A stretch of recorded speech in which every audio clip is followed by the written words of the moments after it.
evening, and welcome to a special edition of the Drive at 5 on IntellectualRadio.com/iHeart radio station. I'm your host, Roman. We are breaking normal format today because of our special guest this evening. My guest is the U.S. Representative of the 7th Congressional District of Illinois. Please give a Drive at 5 welcome back to Congressman Danny K. Davis. Welcome back to the Drive, sir. Well, thank you. Thank you very much, and I'm delighted to be here. There is a lot going on since the last time you were here. So my first question is what happened last week? Your colleague, when Congressman Maxine Waters took to the floor of Congress, she was livid in regards to Congress rolling back an anti-discrimination auto loan bill that passed, giving decades of restrictions out of the door. According to NPR.com, 60% of minorities are charged more in auto loans than whites. My question to you is the African-American consumer will be hit hard with this rollback. What should they do if auto dealerships charge them more than whites? Well, what they have to do is organize, and educate. The realities are, if you were going to purchase an automobile in the metropolitan area of Chicago, unless you went to one or two places, you would not find a Black-owned automobile dealer. I was at a meeting the other night and people were talking about that. I said, well, anybody in here that bought a car from somebody Black, raise your hand. There wasn't a single person who could raise their hand and say that they had purchased an automobile from an African American owner. I then said, will anybody here who bank with a Black-owned bank raise your hand? Fact of the matter is, in the metropolitan area of Chicago, there's no locally Blacks that own a financial institution. Illinois Federal Savings and Loan is owned by a family from Ghana who recently, well, a couple of years ago, I guess maybe now, purchased it. Seaway Bank, which used to be one of the largest Black financial institutions in America, is now part of a credit union. And so the only Black-owned institution other than the one I just named is actually owned by Liberty Bank, which a Black-owned bank headquartered in New Orleans, Louisiana, who were given the authority to acquire that bank after the Covenant Bank that used to be the Community Bank of Lawndale had failed. And so, quite frankly, African Americans are not owning much. Why is that? Some people will say, is it due to the leadership? Oh, I think it's due to the individuals who have resources not banding them together so that they can acquire whatever the entities are. It's difficult to find a Black soul food restaurant.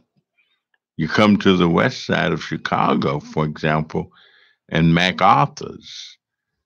You come to the area where we're out here in the western suburbs, you think of Priscilla's. And if you think of something else where you can go to get a soul food dinner, I'd almost like to know where it is, who it is. I'm saying we're not pooling resources. The government, of course, is not helping us. But beyond government is how do you get 10 people to get together and pool their resources, purchase and own a business that they can now control the output, who they hire, who they purchase the materials from that they want to use. And so if we're not doing it, we're not getting help. I maintain that if you could get 4 of the 10 biggest black owned churches in the metropolitan area to go into business, get an automobile dealership, and if nobody bought automobiles from them except their members, they'd have enough businesses to employ somebody and do all of the things that go along with that business. I think educate, educate, organize, organize. If you wanted to have your lawn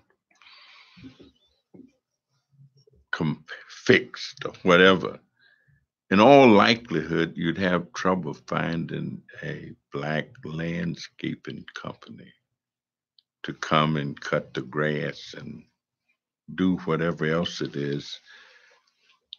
20 years ago, Illinois, Chicago's metropolitan area had any number of major businesses that no longer exist.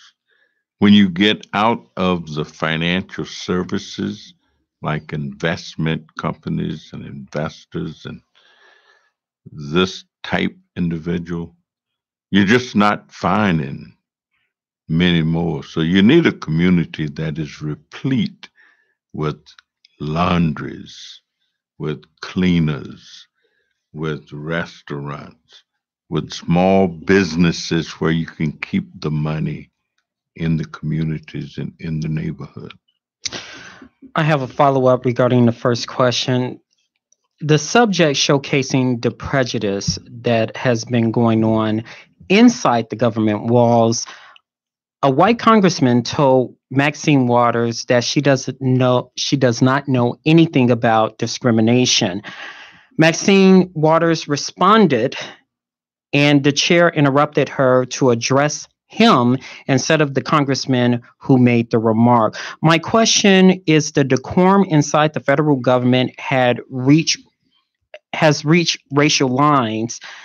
Whites are feeling comfortable saying and doing whatever they feel like it. What is your response to the racial dialogue that happened on the floor last week? Well, actually, the conflict with Maxine, that's not the only. Just it happens that Maxine Waters is a premier member of Congress, does an outstanding job of representing the constituency that she represents, which is not restricted to race and ethnicity by any stretch of imagination. Maxine's district is probably not much more than 20% African American. And there are some other ethnic leaders who are advocating, of course, that she no longer represent that area. So I'm saying that anybody who, like Maxine Waters, need to get their checkbook and write her a contribution to try to get reelected. Maxine's district is majority Latino now. And there are Latino leaderships who, on the basis of a sense of ethnic nationalism, And they're trying to force her out. That's what you're saying. Yeah, they're trying to defeat her. I mean, Maxine will never, ever quit. Not Maxine Waters, but they're trying to defeat her. And some of those are leaders in the Democratic Party, the national. I sit next to the woman in the Democratic Party who is the vice chairman of the party. Her seat is next to my seat in Ways and Means, the committee that we serve on. And Linda, of course, has made it known that she thinks that a person of Latina heritage should represent that district. But the racial dialogue that's been going on is more apparent than ever before. Many people predicted that was going to be the case. Why? If we elected a president whose rhetoric has a tendency to separate and divide rather than bring together and coalesce. And so I can't say that we're surprised. I mean, there are people who feel not only has the president been divisive in terms of our country, but divisive in terms of the world order. Right now, we're back at war in the Middle East. He decided that we would get out of the agreement that had been reached with Iran. And right now, people in the Middle East are back at war, shooting at each other and bombing each other. And just the idea that he says, okay, let's make Jerusalem, the headquarters or the national headquarters for the state of Israel. And of course, Palestinians in the area are concerned about that. So it disequalizes the kind of equilibrium that had existed, and the road towards peace now seems to be shattered, and it's got a lot of potholes and stuff. So you get a bumpy ride. And that's what we are experiencing to a real degree as a result of the leadership of our president. According to the Huffington Post and Essence magazine, the U.S. Supreme Court has ruled that corporations can discriminate against African Americans who decide to wear their natural hair, or for males, dreadlocks. The U.S. Supreme Court ruled Fortune 500 companies can discriminate against a Black woman or male if they wear dreadlocks. What should they do if a Fortune 500 company job say no because of their hair? Well, I would say the U.S. Supreme Court said yes, they can. You can test the rule, but how? While at the same time being in conformity with what standards.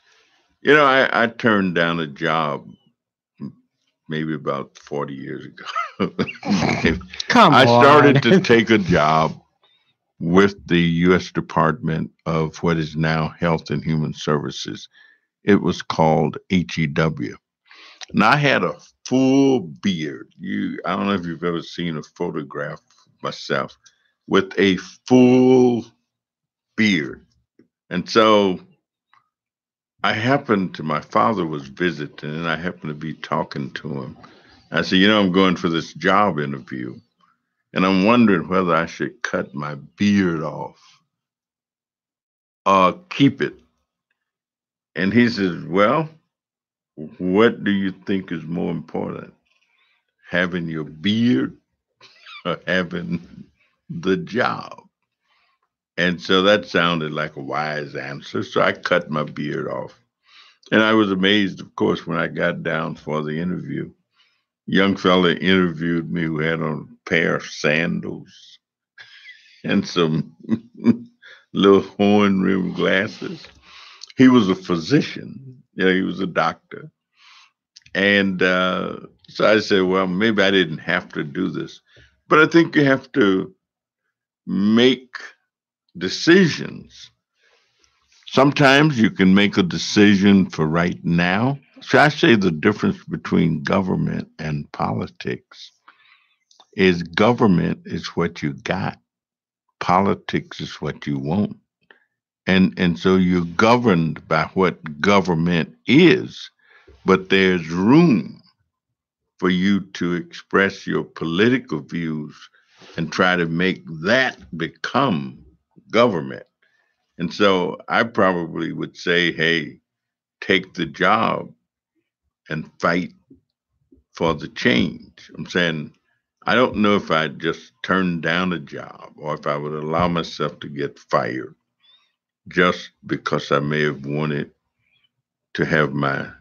But what if it's religious reasons? You have Rastafarians, you have Africans. It's religious reasons. Some people say it's cultural. Well, we keep fighting for what we want. I'm saying religion to some people is one thing, to other people, it's another thing. Just like there are people who say that they're atheists, that they don't believe in God, they don't believe. And I'm hearing increasingly a number of young Black African Americans who are beginning to express that position and that point of view. And I think you try and, I know kids, I talk to them. I have a granddaughter that's now 18 years old that's getting ready to graduate from high school next month. And last week she said to me, she said, Granddaddy, do you know that some of my friends say they don't believe in God? What do you think about that? And I said, well, it makes them more vulnerable. I think that people who have faith have something that they can hold on to in times of distress. I know in my own personal experiences with life, there are times when I can get upset, times when I feel like I want to quit doing what I do, that people don't understand me, that they don't understand what I'm trying to do. My friends don't. And maybe I'll be driving along and sing, What a Friend I Have in Jesus, all my sins and griefs to bear. What a privilege it is to carry everything in God in prayer. The next thing I know, I'm feeling a little bit better and I'm driving along and I'm singing, I can see clearly now the sun's. I mean, maybe that works for some people. For others, it may not work at all. But I think each individual has a right to their own beliefs and their own convictions. And especially as long as it does not negatively impact anybody else. Jeff Sessions said recently at a law enforcement convention, stressing to the men and women in blue that the Trump administration will back them up. Several incidents involving police officers, including one incident, a young Black teenager was slammed to the ground by a police officer, a 67-year-old woman being forced out of her car for not doing anything. In my opinion, what kind of American bandstand bullcrap is going on here? What is the Black Caucus doing? Oh, the Black Caucus is doing everything in its reach. You got to understand that we have 49 members of the Black Caucus, but in either one of our bodies, in the Senate, it requires 51 votes. We have 3 Black members of the Senate. 2 of them are Democrats, one is a Republican. Those are the 3 in the Senate.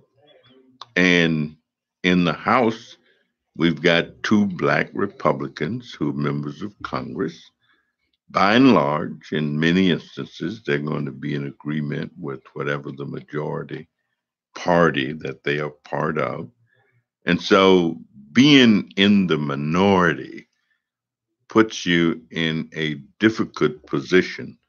I serve as what is called a ranking member in a subcommittee in Ways and Means that I serve on.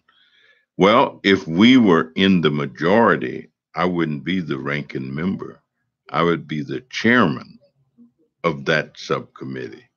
then I would have far more influence in terms of the direction of the committee than I do now. And so winning political votes and all is like winning in a football game. If you win, you've won and you get the prize, you get the trophy. Winning politically means you've won. You get a chance to impact the decisions in favor of what you're trying to accomplish rather than being the ranking member. You become the chairman. And there's a great big difference. Rolling back our rights. Blacks are being kicked out of restaurants, including Waffle Houses. Police are mentally and physically abusing us.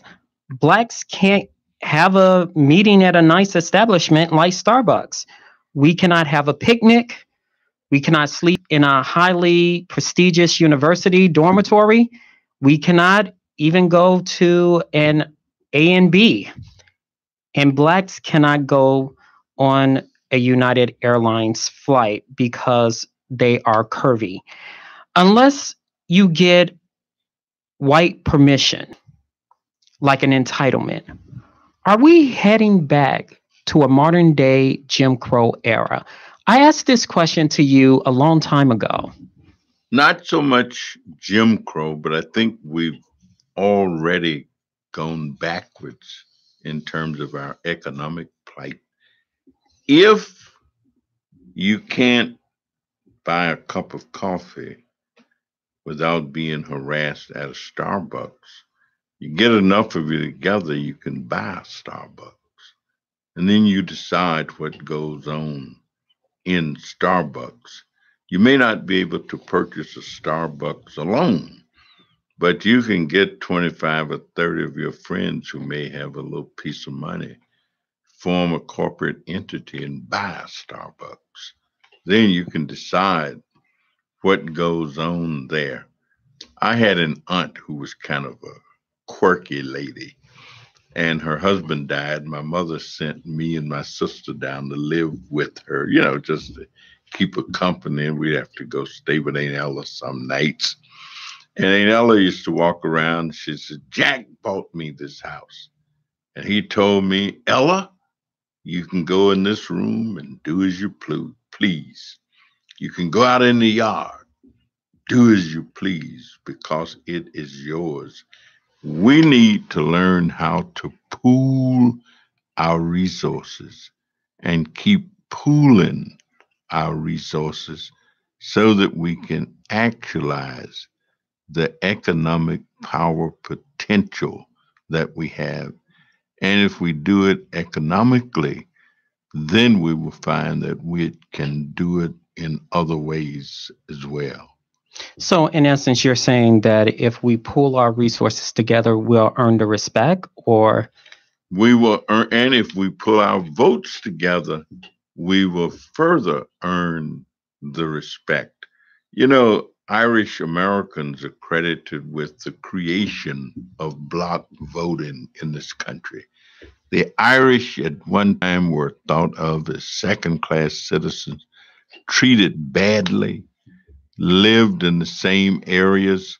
There was a big potato famine in Ireland in the 1840s, and they flocked to this country and lived pretty much and were treated badly.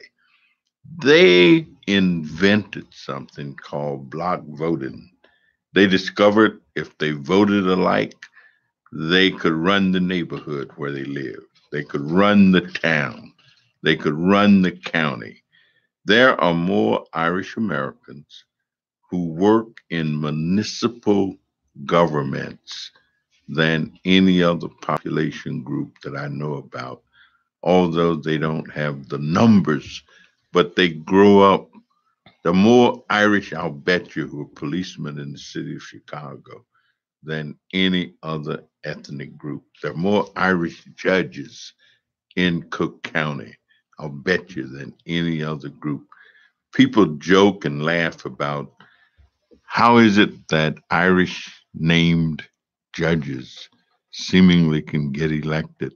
That if you want to get elected judge, have an Irish name and be a female, and you stand a much better chance of being elected a circuit court judge in Cook County than any other way, with or without the endorsement of what is called the Cook County Democratic Party.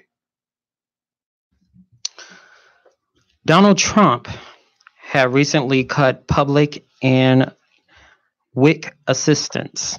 People are now receiving boxes of food instead of the financial assistance. A lot of people are shocked by the cuts and what to do. Government is telling us what I should do. What should I eat? Because I am low income. And the boxes of food that they're receiving is full of processed foods. What is your response of what Donald Trump is doing of cutting public assistance? Well, I've never supported much of anything that Mr. Trump has talked about or has done. Some of us predicted and knew that when we pass the tax bill, we were taking away money from the Treasury because most of the benefit was going to the wealthiest 1% of the population in this country. And we also knew that once that was done, that the Republicans were going to come back and say, we need to adjust social programs. We need to address all of these programs that are designed to help the poor, the disadvantaged, and the needy. And this was going to be a kind of justification. So we kind of knew that was going to happen. I'm saying, if you're saying that you don't have the money in the Treasury to pay for these safety net activities, then it's only one thing to do, and that's cut them. And if you're worried and concerned about deficit spending, there are two kind of people who getting elected right now to high levels of activity and positions in government. There are those who believe that government has gone beyond its intent and that government was never designed to provide all of these services and programs, that government was going to just basically be the traffic cop of society, that it was going to regulate things and say what you can do and what you can't do and the way you do it. But it was never intended that government take care of the needs of the poor in the minds of these people. And many of them are, in fact, getting elected. They're called the Freedom Republicans. They're called. Well, they call it a sense of entitlement. They basically said, which is part of my other question, he recently cut Medicaid. Seniors and people who has illnesses or need Medicaid for medicine checkups or even emergency care. But it's not just the president. I mean, there are other people who think the way the president thinks. One would be shocked to know that when Medicare and Medicaid were passed into law in the mid 1960s, there were all kind of great thinkers and newspapers and all who said this was going to be the death of medicine in the United States of America. Anybody who don't believe it, go back and get the newspapers at that time. This was it was the worst possible thing that could happen to health care in this country. Well, we live in a society, in a country where everybody have the opportunity to try and influence the direction of government. And of course, you got to convince half the people and a little bit more to think the way that you think and to act the way you act and to promote the policies. And if you can do that, then you have a majority. I mean, for years, Democrats controlled the federal government in both the House and the Senate. Republicans were moaning and groaning and saying we need to change this. And they finally got a guy like Donald Trump who say we need to change this. Other people agreed with him. Who would have thought that Donald Trump could be elected president in the United States of America? That we campaigned against Trump with the idea that he was going to take us backwards. And that's exactly what he's been doing. He's been taking the country backwards, getting rid of civil protections, getting rid of safety net programs. The rich have continued to get richer and richer. The poor is getting poorer and poorer, and the middle class is being squeezed almost into oblivion. And that's what's happening. We got three people in this country who own as much of the wealth of the country as 50% of all the poorest people combined. Who are they? They are Bill Gates, Warren Buffett, and the gentleman who owns Amazon. And it's no different in the world. There are 14 conglomerations, families, and corporations and interests that own as much of the wealth of the world as 50% of all the poorest people in the world combined. Social Security has also been cut in the Trump administration, and they basically want to cut even more. Well, if a lot of people are saying I've worked. Yeah, but what people want is they want to control the amount of money, their own money. They've been advocating this for years, but the reality has been we've been able to beat it back and beat it back. There are those who want to privatize Social Security. And also raise the age. Yeah, and you take it and invest your money and that kind of stuff. Look, my position is very simple. Don't mess around with Social Security. Don't touch Medicare and Medicaid. Don't ever look down at those who are downtrodden and need help unless you're looking down in order to lift them up or help them to rise. But we got to fight. We still got millions of people who are not registered to vote, who don't vote. We're getting voter turnouts in elections, 25 and 30%, and saying, hey, that's good. We got 25% out. What about the other 75% who could have made all the difference in the world, who did not vote? We have an election coming up in November. People need to be registering people to vote, deciding which one of the candidates they're going to vote for. And not just dilly-dallying around. I'm going to vote for J.B. Pritzker because I think J.B. is in my best interest, in my better interest than the current governor, that J.B. can make a difference. If you're not doing something, the Panthers really had the answer. The Panther Party's slogan was, you're either part of the solution or you're part of the problem.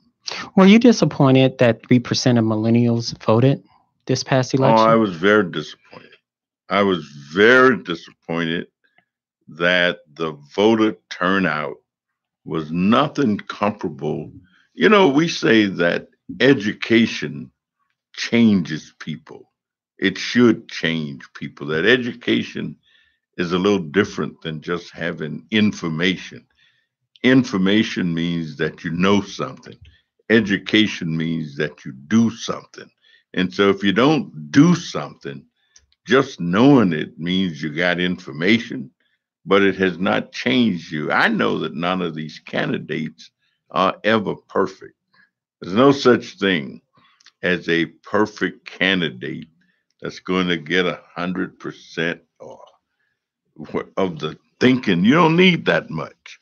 But if you can get enough people to agree with you, where your thoughts and ideas are carrying the day better than that of the other side, then you make progress. You make progress. But you can't do it if you're just kind of bashing the system and not making use of the knowledge that one has to change the system. Donald Trump said recently in one of his rallies, and I quote, "What do African Americans have to lose if you vote for?" He said, "The black unemployment numbers are down. However, according to each state, black unemployment number is high in the state of Illinois and some other states as well, because unemployment assistance is not renewed. Under the Obama administration, they had an additional 26 weeks. We don't have that because nobody is pointing this out. Once your unemployment is over, you're not in the statistic realm anymore." My question to you, there is an increase in Black entrepreneurship, and they're not getting the same type of grants or funding like everybody else who venture into entrepreneurship. What should they do? But first, address the Black unemployment numbers. Do you think they're lying? They're not telling the full picture. Could you We elaborate? just had a big press conference this morning at 10 o'clock. We had a press conference to release a report about youth joblessness for Black, white, and Hispanic youth and young adults across Illinois. It was put together by Jack Weiss, who has been a stalwart in looking out for the interest of young people who've been out of regular school and the Great Cities program at the University of Illinois. Unemployment for African American youth between the ages of 16 and 24 in the metropolitan area of Chicago is 37%, according to some statistics. I think it's slightly higher than that. And I think in certain neighborhoods and communities is much higher than that. But these young people are not in school. They're not working. They're not involved in a program. But guess what? It's not just blacks. It's also Latinos.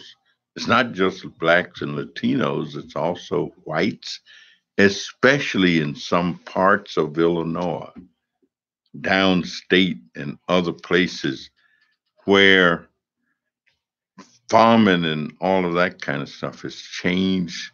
Just like manufacturing jobs have left the West Side and Maywood and all these areas. I mean, thousands of them. As a matter of fact, my district has lost about 150,000 good paying manufacturing jobs that used to be in it, say 60 years ago. I can name the companies. I don't even have to look at a sheet.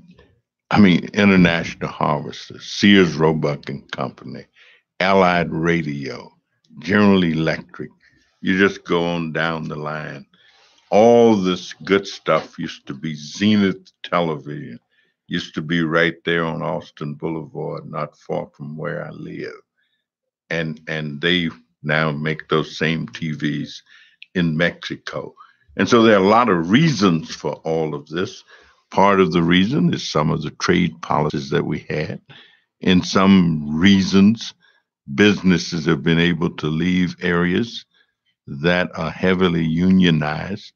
And so unions sometimes have to deal with the issue Are we going to diminish influence to have decent wages where we are?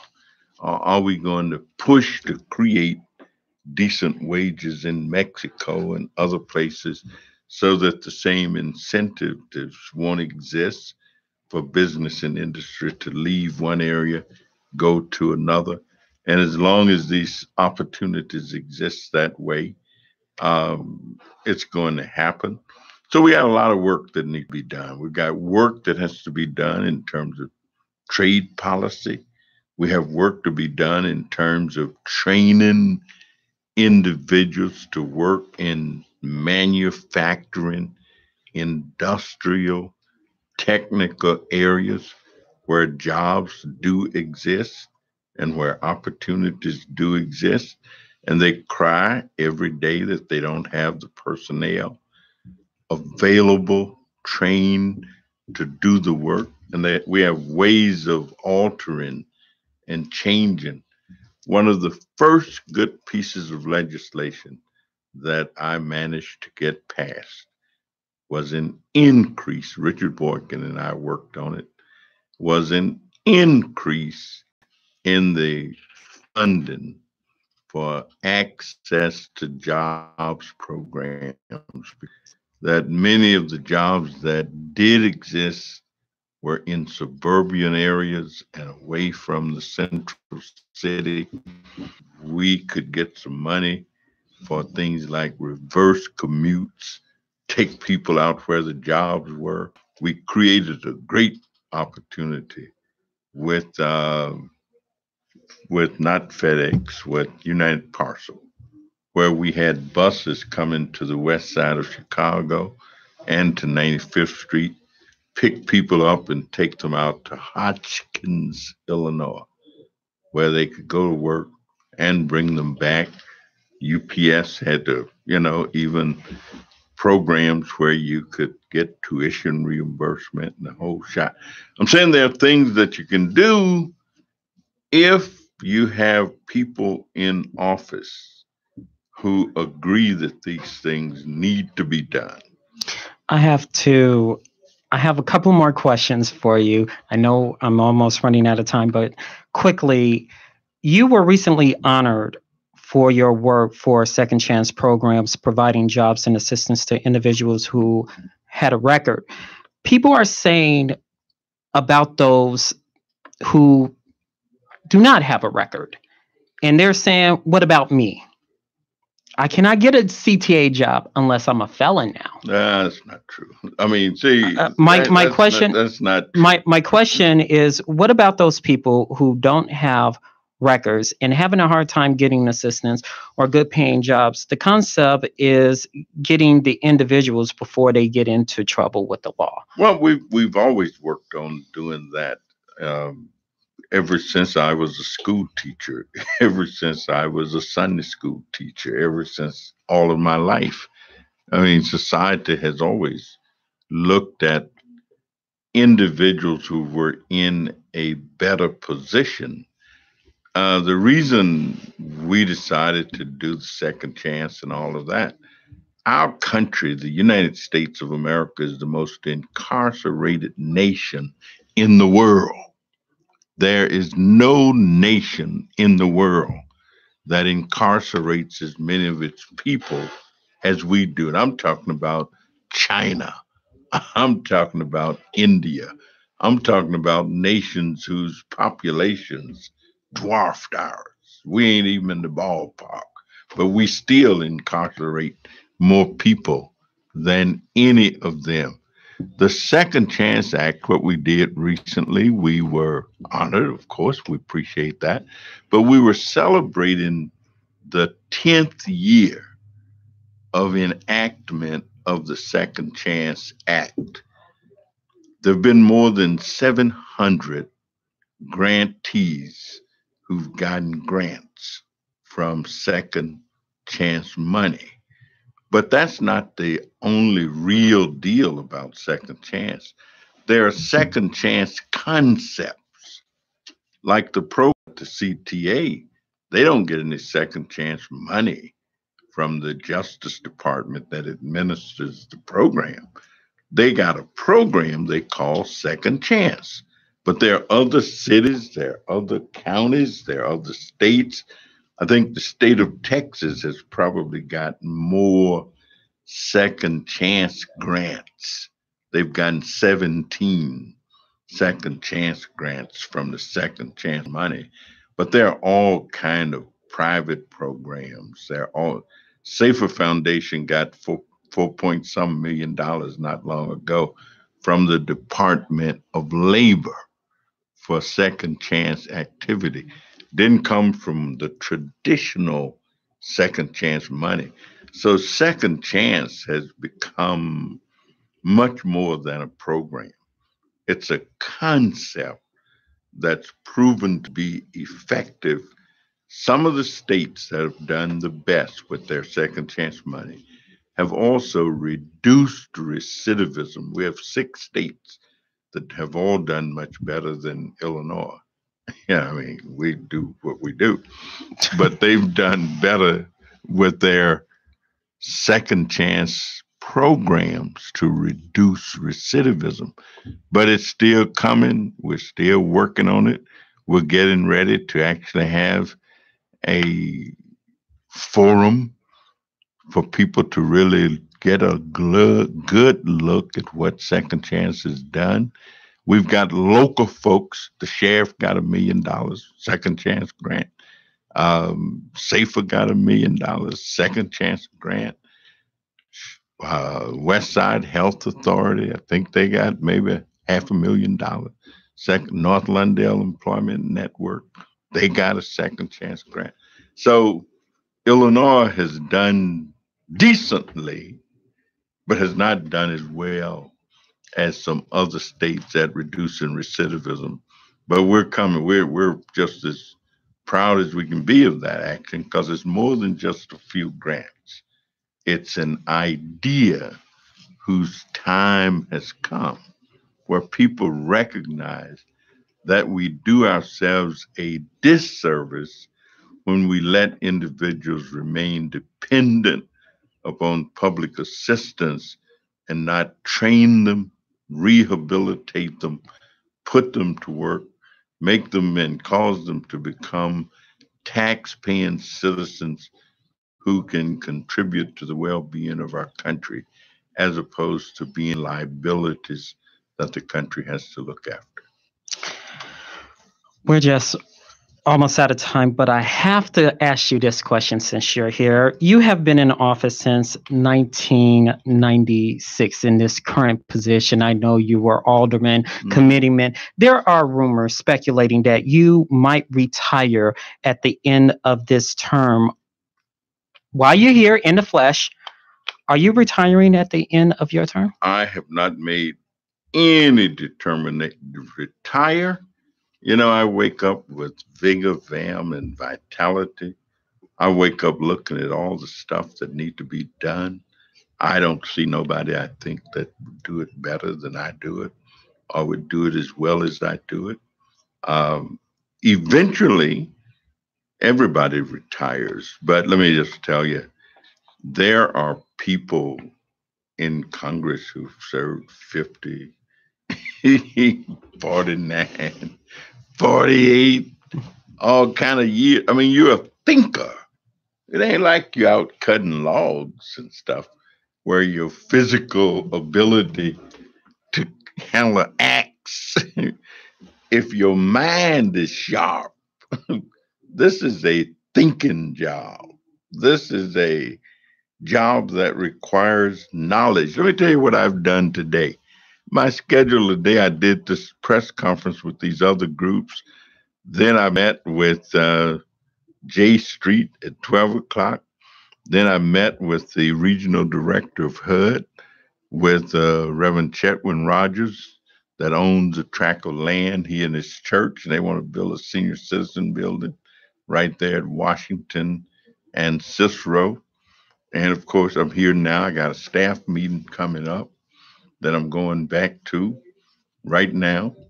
And I'm going to be a little late getting there. I have to tell them, hey, don't try to cancel it or nothing like that. So I did 5 important dinners last week. I'm So, talking about so let's play hypothetical policymakers. right quick Yeah. because for timing's sake. What would you like to see? Let's say you decide, even though you haven't decided yet. Let's say, who would you like to see or groom for that position? People would have to. I mean, there are a number of people who've been working with me over the years. I was heartbroken to see Richard Boykin lose the election for re-election. Why? Why? Because he's one of the best elected officials I've ever known. Because he's a guy who was reliable, who was dependable, who represented the community, that was helping to change the perspective of politics in our local area where he lived and worked. And he's the kind of guy who could be the governor of Illinois if he so decreed and kept working at it and so and so and so. He could be a United States senator and would nobody be wondering if they had somebody that they could be proud of represent them. Or he could do in it. He's bright, he's intelligent, he's articulate, and he has a heart for the people. And so it just kind of hurt me to see that people didn't respond differently and didn't know how important he was to the community where we live and work and have our hopes built. And so he was defeated by labor unions, and I don't have a big problem with labor unions. I'm a big supporter of organized labor, but I think we understood his value to our community better than the labor unions understood his value to all of the metropolitan area of Chicago. To be continued. I get a hard wrap here. How can people get a hold of you? They can give us a call at our office, 773-533-7520. And somebody's always around, somebody's always working, ready to do whatever we need to try and do. Thank you so much, sir. It's always a pleasure. Don't be a stranger to the drive, okay? All right. My pleasure. We've enjoyed it. And okay. Thank you. No problem. That's going to do it for us this week for the Drive at 5. Thanks to Earl Winfrey, our executive producer, Wanda, who's behind the scenes. And next week, we'll have a mayoral candidate, Lavier, in a hot seat coming up on the Drive at 5. Very good.